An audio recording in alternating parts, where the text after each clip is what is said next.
What's up, small business heroes? Welcome back to the show.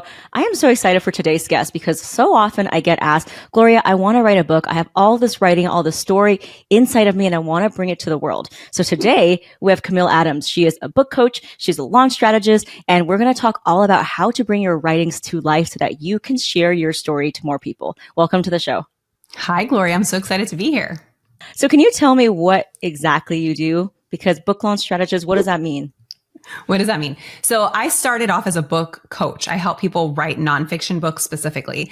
And then I noticed that a lot of writers they struggle with marketing. They struggle with visibility. A lot of them are introverts. They don't always feel comfortable in front of the camera. And so I started migrating a little bit into the marketing and media side of things. And so what I do, I founded Way Media and Marketing specifically to help authors gain more visibility and launch their books with ease. And so what I do is I help authors build their platforms. One of our current clients had literally zero audience. Like she just had her friends and family. She had a private account. She had nothing.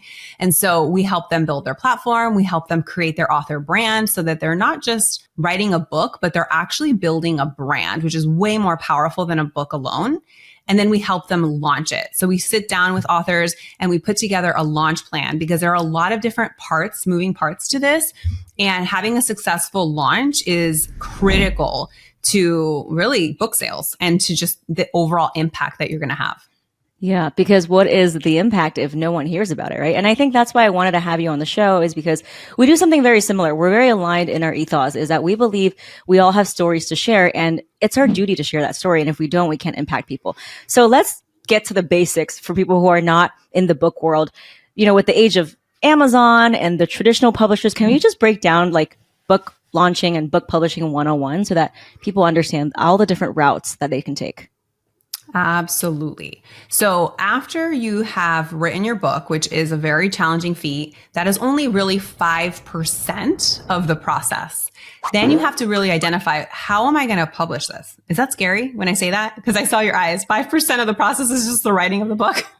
It's a lot. It's a lot. But that is really where it starts, because once you write the book, you need to figure out how you're going to actually publish it, how you're going to market it, how you're going to sell it, and how you're going to continue to leverage it and continue to sell it over time.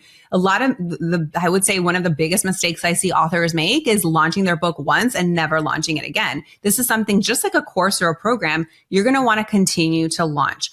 And so before you even get to the place where you're selling your book, you need to understand how to publish it. Like, what is the best publishing route for you? And there are three main ones. The first being self-publishing, which we all know really, really well. With the rise of Amazon, it's made publishing your book so much easier and accessible to everyone. So self-publishing is a really affordable way to get your book out into the world, low barrier to entry. Anybody can do it, but that also means that it doesn't come with as much credibility, perhaps, right? Unless you work with somebody like a hybrid publisher, which is self-publishing, but they might have a distributor like Simon & Schuster. So some hybrid publishers, essentially what you're doing is you're paying them to publish your book. They take care of the entire process for you, which, by the way, typically publishing a book, if you do it the right way, and I don't want to scare you because you can do it very economically, but if you do it the right way, you're going to spend on average $30,000 for a publishing process. So it actually costs the publisher quite a bit of money between editors and cover design artists and book formatters and all the things to actually get your book published. So if a hybrid publisher is charging you something like $10,000, $15,000, $20,000, they're probably going to be taking a decent percentage of the royalties. So with self-publishing, you don't have to give anybody any royalties. With hybrid, you can keep more of the royalties, but a percentage of those royalties will go to the hybrid publisher. Now, the final one, and the one that most people had to do in the past, right? Like years ago, if you wanted to be a published author, you had to traditionally publish. It was just the only way to be published. Hybrid and self wasn't really an option. And so with traditional publishing, really, you give up all of your creative rights. And yes, it gives you credibility to say, hey, I was published by Simon & Schuster. I was published by Hay House. There's an instant credibility that comes with that, but you are giving up so much of your creative rights when you do that, because They will tell you what kind of book cover you have to have, the title. They will make you change the contents of the book a lot of times if it doesn't align with what they want. And in the end, they will give you a signing bonus, but it's not, unless you're like a really big name, it's usually not a lot of money.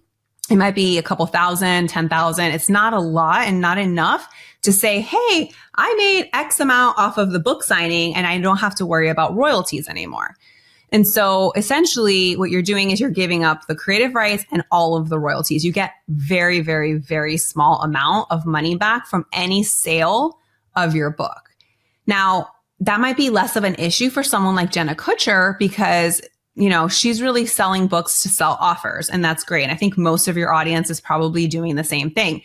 And I will say, no matter which path you take between self, hybrid, and traditional, you are not really going to make a lot of the money on the sale of the book itself. You're going to make money on what it is that you're offering, speaking gigs, more of those paid opportunities, and then any courses and things of that nature, maybe one-on-one coaching that you have. I don't know if I missed anything, if that makes it a little clearer.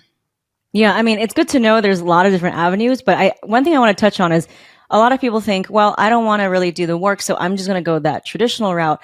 But I think that there's a certain threshold or a level of visibility and audience you need to have before they approve you, right? Before they sign you. So that just goes back to kind of my whole thing, which is the best time to start PR was yesterday, because you really need to start to build up that audience. So let's talk about book launching as it relates to visibility. Now, my audience is mostly small business entrepreneurs, women of color, incredible stories, but they don't know anyone at the big publishing group. So what would you tell them in terms of not making it like, you know, a pipe dream, that they can actually make it happen? What are some of the things that they need to start doing so that they can prepare themselves to get that book out into the world? Okay, so I just want to touch on one thing that you said about it being easier to be traditionally published. To your point, you need a large audience. So one, you already have a higher barrier to entry because a lot of traditional publishers won't even look at you without 100,000 cumulative following. So you need, you know, maybe you can get a smaller publisher to get to sign you for 50,000, but really you need like 100,000 plus audience collectively for them to even entertain what you're doing. And then, so to your point, you want to start doing that the sooner the better. And I always encourage writers to start building their audience and their credibility before they even finish the book. So we can talk about different ways to do that. But in addition to that, in order to get a traditional publishing deal, you have to do three big things. You have to write a book proposal, which is like an entire marketing plan for your book. You have to have some of your book written already. In some cases, they want the entire book written. And then you have to query agents. So you actually have to find an agent. So you have to write the book proposal and you have to find an agent that will pitch you to traditional publishers and shop you around. They have the relationships and they'll take a percentage, just like any agent, right? Like a sports agent will take like a 5% cut of your signing bonus. So it's the same idea. So to say that it's easier to traditionally publish, I would actually say it's harder to traditionally publish. And then, and I know that is a misconception. Some people think that, and I've had people come up to me and say, "Oh, it's just going to be easier to have the traditional publisher do it." Well, it's actually not. Just trying to get an agent to sign you and represent you is a big job in and of itself with a book proposal. And people, just FYI, like people will pay a coach or a ghostwriter to write them a proposal, and it's like 10 grand. So that alone is a very, very big investment. But then going back to the audience building, you need to start building up your audience beforehand, regardless of whether you want to self-publish, hybrid, or traditional publishing. You need fans to sell your book to. And there are ways to get more book sales. But if you're not getting people into your world and they don't know who you are, you're not really going to sell many books. I'll kind of let you ask me a follow-up question because I think we can go way more into detail on some of these, specifically how to launch your book for success. But that's just a really big one. I mean, visibility is the thing that keeps everything going. So, you know, we can talk about visibility very broadly, but I'm sure there are some specifics when you're thinking about the success of a book. So what are some things that if I'm trying to build my audience, right, what are some things that maybe I need to know that's maybe a different strategy than if I was an e-commerce seller or if I'm just someone who, you know, is a one-to-one service provider? Ooh, that's a really good question. So I would say like influencer, we do a lot of influencer marketing, and that's actually really big for e-commerce and everyone. So we leverage a lot of the influencer partnerships. Podcasting is really a big deal too. Like we like to have authors go on podcast tours, getting on TV and radio. But what I think that's really, really unique about authors is that you're a writer. If you're an author, you're a writer. So you can you can start writing for bits like Entrepreneur and some of these other websites. You can actually start putting like guest blogs out there on other people's blogs. If you've noticed, there's a lot of blogs that allow guest blogging. That's a really great fit for authors to specifically write about their topic, their whatever the theme is. Because a lot of times your book is going to have like a universal theme. So writing a lot of these things specific to the universal theme of your book is going to be a really powerful thing to do. Yeah, I love that. It's all about your thought leadership. So we talked a lot about podcasts. That's one of the things I always encourage everyone to do because it's just such higher ROI leverage, in a way that's in 1 hour, you have 20 pieces of social media content and you have SEO. So let's talk about podcasts as it relates to getting visibility for your book. What do you have to say on this topic? Oh my gosh. Okay. So I just love podcasts for authors specifically, especially when you don't have an audience already and you're trying to leverage other people's audiences. So two really incredible examples of people who've launched their book to incredible success on a podcast tour ever before the book launched. Like this was all before the launch of the book, was Tony Robbins, which we know Tony Robbins is huge, but he promotes all of his books through a podcast tour. And if Tony Robbins is doing that, then you should be doing that, right? And then Hal Elrod had the Miracle Morning, which I'm sure a lot of people are aware of. He specifically went on like 100 podcasts. He had set a goal to go on 100 podcasts to promote his book in a year. And he got millions. Like his book is a huge, huge bestseller. And to the point where he self-published that book. And a traditional publisher came in and said, we want to buy the rights of this book and then traditionally publish it. He did that. And then he immediately regretted it because he never made the same amount of money off of the sale. Because if you picture, most people aren't going to make tons of money off the sale of the book. But if you're selling 1 million books, you're making a lot of money, especially on Amazon, because those royalties are going straight to you. So for him, he's like, I lost money. Like they gave me a signing bonus, right? An advance is what you call it. They gave me an advance for the book, but I actually made a lot less money and I was capped at what I could earn because I had such a small royalty that I was receiving. So for him, he ended up going back to the self-publishing route and he continues to promote his book through podcasts. I mean, he's huge now, but it is something that is I think a lot of people just don't look at it as being like the thing that you should absolutely do. And I would say that that's like the crux of what I teach is go get on as many podcasts as you can because it's very, very valuable. Yeah. So let's talk about that. I know there's other strategies too. Let's talk about specifically the podcast tour. What is it and how do you do it correctly? Because let's be honest, me as a podcast host, I'm not trying to just promote your book. So how can people pitch effectively so that the other person doesn't feel like they're just using that person's platform to sell a book? Yes, that's so interesting that you're bringing that up because I've had other people say this to me that they hate being pitched by authors because they think it's just going to be a constant plug for their book. So just like TV or just like radio, you're not going to go to the producer and say, hey, I want to come on your TV show and talk about my book. Like nobody's going to say, yeah, come on, let's talk about your book.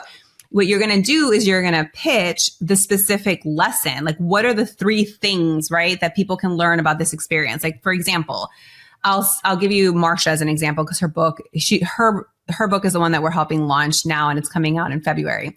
She wrote a memoir and memoir is actually a really hard book to try to market and sell, especially to TV, radio, and podcast, because it's such a personal story. It's not like a business book with actionable steps. Here are the 7 steps that I take to launch a book. Like that's a very clear message that's around a book. But with a memoir, it's about specifically hers. It was about losing her mother during COVID. And it had a lot of stories of her mother's life. And so like, how do you turn that around? So what we did is we were pitching her to radio and TV for lessons from a caregiver, ways to actually help others. Caregiving is like a really big issue in this country. A lot of people don't realize how many people are caregivers and what a burden and toll it takes on you to take care of your aging parents. I actually personally went through through this experience with my dad. My dad passed away in July, and I took care of him quite a bit. And I spent a lot of hours working in the hospital because my mom would like be back and forth between Miami and Tampa. Like, I know what it's like to care for someone. And that sounds like much more a topic that a lot of us are, that's relevant, right? It's just relevant. And it's something that people are dealing with in general at a much greater level than you would ever imagine. So then pitching the host, we're doing like a lot of grief podcasts for Marsha, how to overcome grief. Like, we're going to just talk about her experience overcoming grief. And then she's just going to say, yeah, I tell this in the book. I talk about this in the book. I share this story in the book. But it's not a hard pitch. You don't want to do a hard pitch like, go buy my book. That nobody wants that. They just want to hear your personal story, share it with their audience that might be going through the same experience right now, and how you've been able to maneuver it, how you've been able to overcome it. And maybe your audience can glean something from that experience is the hope. Thank you for sharing your story. And I'm sorry to hear about your father.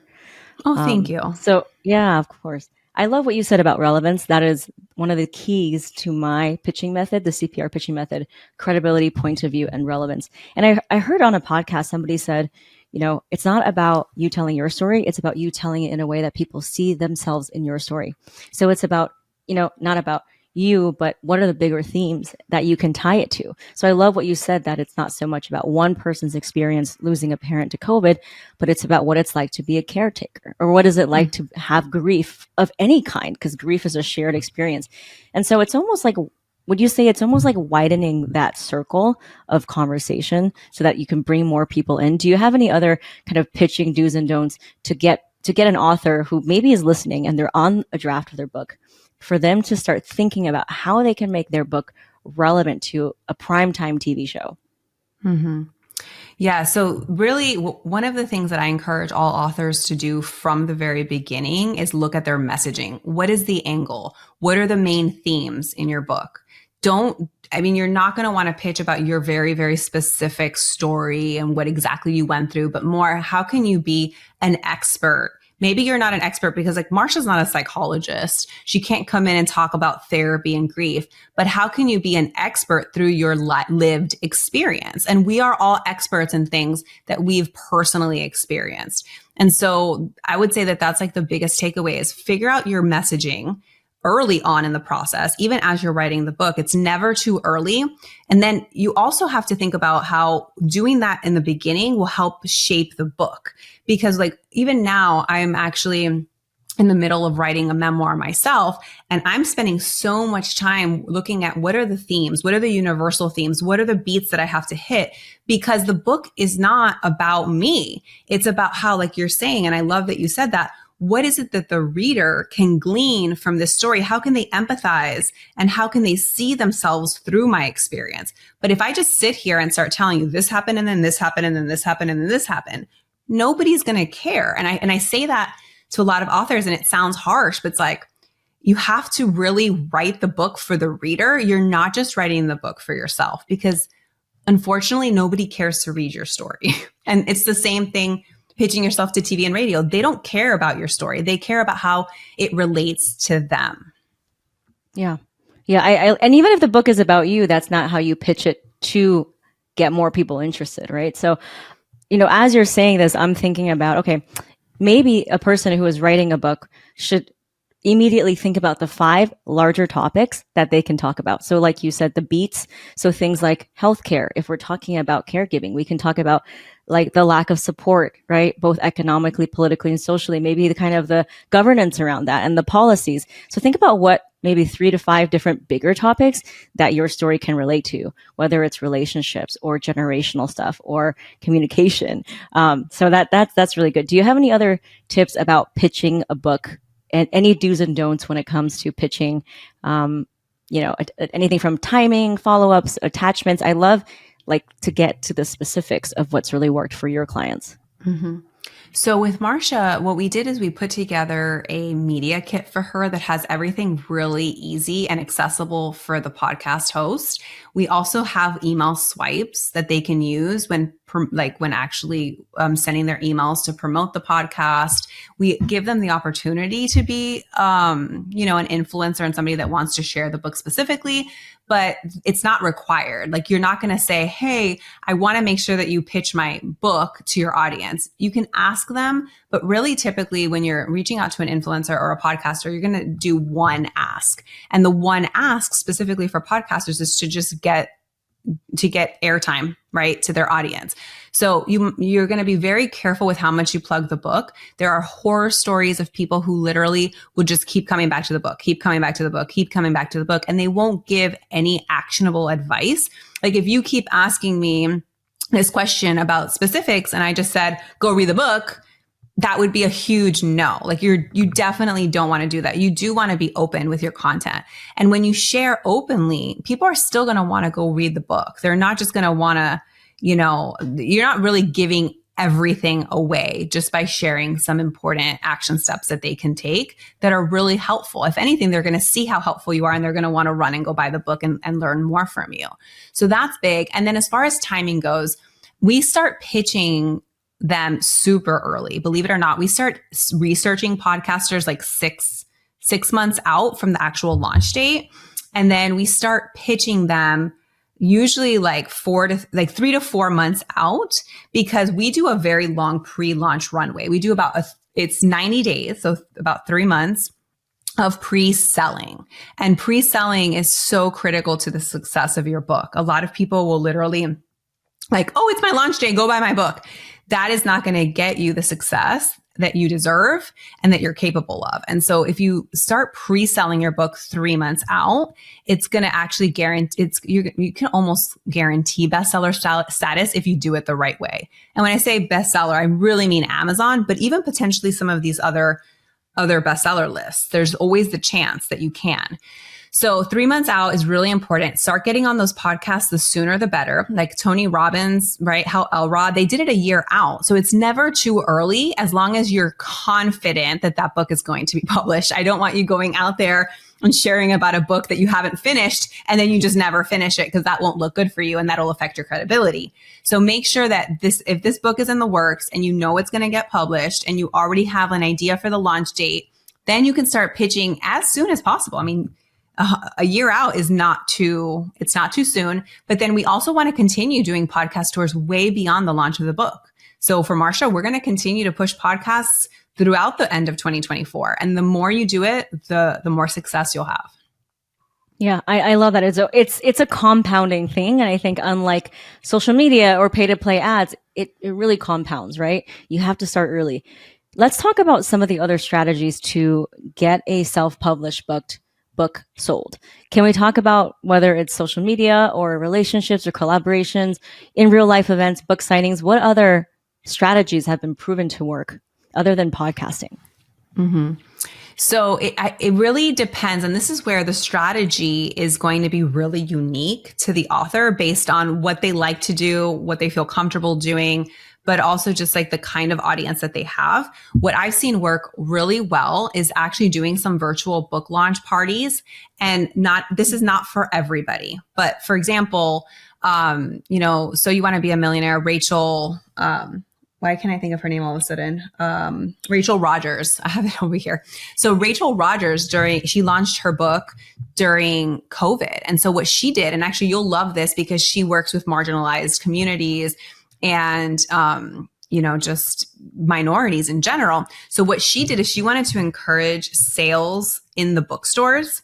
And so she was traditionally published. It's a little bit different than maybe self-publishing, but you can still do this. You can have the bookstores order the books and sell them specifically for you at a kind of like a little bit of a markup, or you can get them author priced books. So like you get like special pricing as an author when you self-publish. So you can then sell it to them for a little bit more and then they can sell it for the regular price. So it's still something that you can do self-publish, but there's a couple workarounds there, obviously, that you wouldn't have with traditional publishing. But she did these really cool virtual launches with partners. So she found some really cool people, hosted events virtually from the bookstore and promoted sales for that small independent bookshop owner, which was really cool because her whole mission is about helping minorities, helping marginalized communities.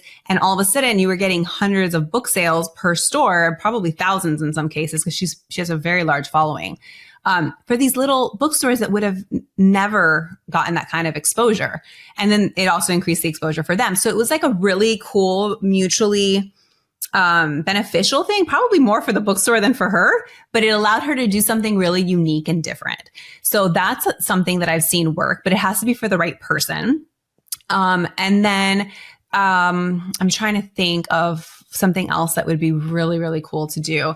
We do a lot, like I told you, a lot of the influencer marketing stuff is really big. So the collaborations, it depends obviously on if you have an offer or if you don't have an offer, but just connecting with other people that have an audience that is right for the book and just doing giveaways, doing some fun stuff that's beneficial for their audience. Sometimes what we've done is we've given away signed copies of the book if they just mention the book, and then it's just like a really cool thing for them to give to their audience, right? Because content creators, if you're not specifically a coach or you don't specifically have courses, they're just creating content and fun content that gets their audience engaged. So finding a couple people like that want to just, get a freebie, get a cool gift basket.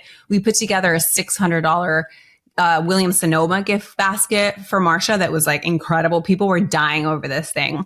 And if they pre-ordered the book, they would get entered to win. So that was really fun. Giveaways tend to work really well as well. Ooh, I love me a giveaway. Gamify it, baby. Gamify. People love games. And so, you don't have to just go to the people that have like it's perfect for entrepreneurs. Get creative. You never know who out there is going to just want to share what it is that you're sharing and telling, like your message with their audience. There's a lot of people out there. It's just like we talk about with TV, these producers, like they need content. Right? They need content. So help them with content. That's really what you have to do as an author. Yeah. I mean, you just gave me so many ideas this could work with social media. This could work on TikTok. This could work as a live. This could work on YouTube. Mm-hmm. It could work in real life even, where you could do a giveaway. Are there any really creative out of the box ideas on a low budget for someone wanting to get their books out there into the world? So social media is really strong. I mean, I definitely prefer TV and radio. I think that it's the better reach, but just start, reels, have fun with it.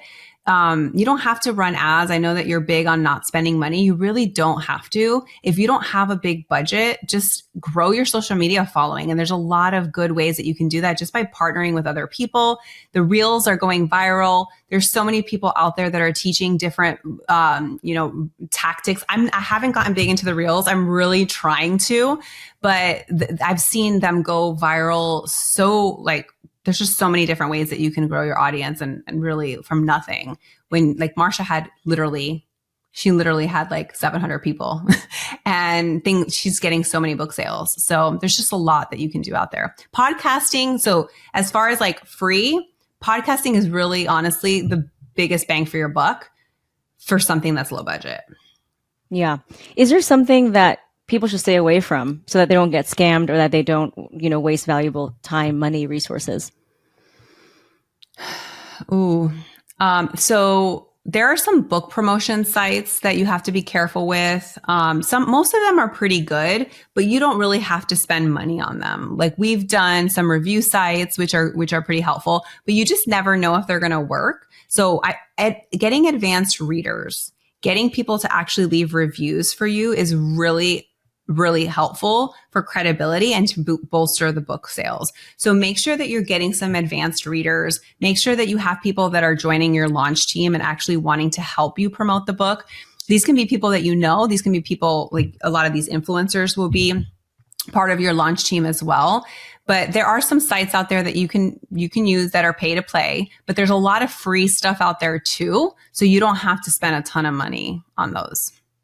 Yeah. Okay, just to recap, we talked about a lot, but basically start building your audience yesterday so that when you launch, you can not only get on the radar of a publisher, but also to have an audience to buy your book, which is the ultimate measure of whether or not that book is successful. I love how you talked about podcast tours and getting onto podcasts even up to a year early, just scheduling dozens, if not hundreds of them, get out there. And even if you're pitching to radio and TV, don't make it about your book, make it about the bigger story or the theme. So we also talked about working with influencers and social media using a giveaway that you can do for a gift basket or maybe like a meeting in real life. I love that as well. And advanced readers. Is there anything else that we haven't covered? Obviously, this is a huge topic, but this is so exciting. Mm-hmm. Like I feel like I want to write a book now. Yeah. So I touched on the advanced readers. They're really big. Don't underestimate the importance of getting advanced readers, like just the reviews, get a lot of reviews and testimonials for your book. That really, really helps with getting more sales.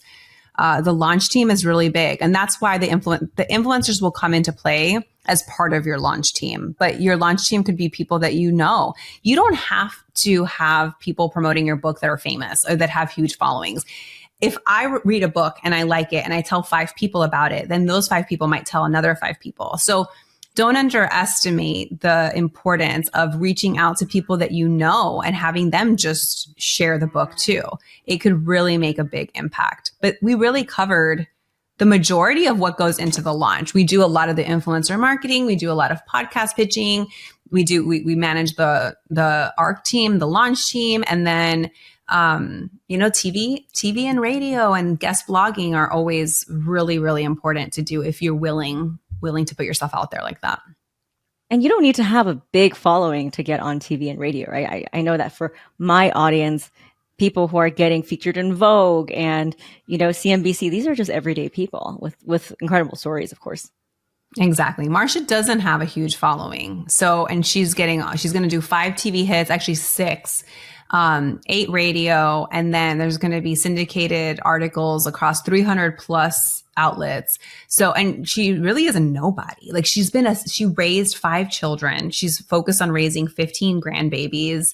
And she's doing all of this. It's hard for her because she's scared of the visibility piece, right? Like if you're not someone who's been doing it for a while, it's a little nerve-wracking, but if you're willing to put yourself out there, it'll pay off in spades. And so I highly encourage anyone with any audience size to put themselves out there and do it, because the more you do it, the easier it gets. Yes, let the art live through us, right? We're just a vessel, and it's our job to get it out into the universe. So thank you so much for being here. I know that this, writing a book is, wow, it is such an achievement. But then to say that that's only the beginning of the journey and that we have to get it out there, it's a little intimidating, but I have to admit, after our discussion, you've given us some really tangible tips on how anyone could get started, even if they don't have an audience. How can people find you? How can people get to know you more if they want to find out more about book launching and all the different phases of it? Of course. And so you can follow me on Instagram at Camille Adams. I also have a Facebook group called Ink to Impact. And I tend to go live there every week and just talk about all different topics, from writing to marketing to growing your author brand and launching. So they can definitely connect with me there. And I have a freebie if you want that I can give your audience, and we can drop it in the show notes. But it's called Your Writer Start Writing. And it's just for anyone who's thinking about writing a book, but they're like scared to call themselves a writer. And it's just that framework for a book.com/join. Oh, I love it so much. Thank you so much for being on here. And we hope that especially women, the marginalized women, the people who are the mold breakers, the firsts, if you will, they are the ones that need to be writing the books and being told. We need to rewrite the landscape of the stories that are being told so we can get representation. So thank you for being a part of that. Thank you for being on the show. And I look forward to connecting. Yeah. Thanks, Gloria.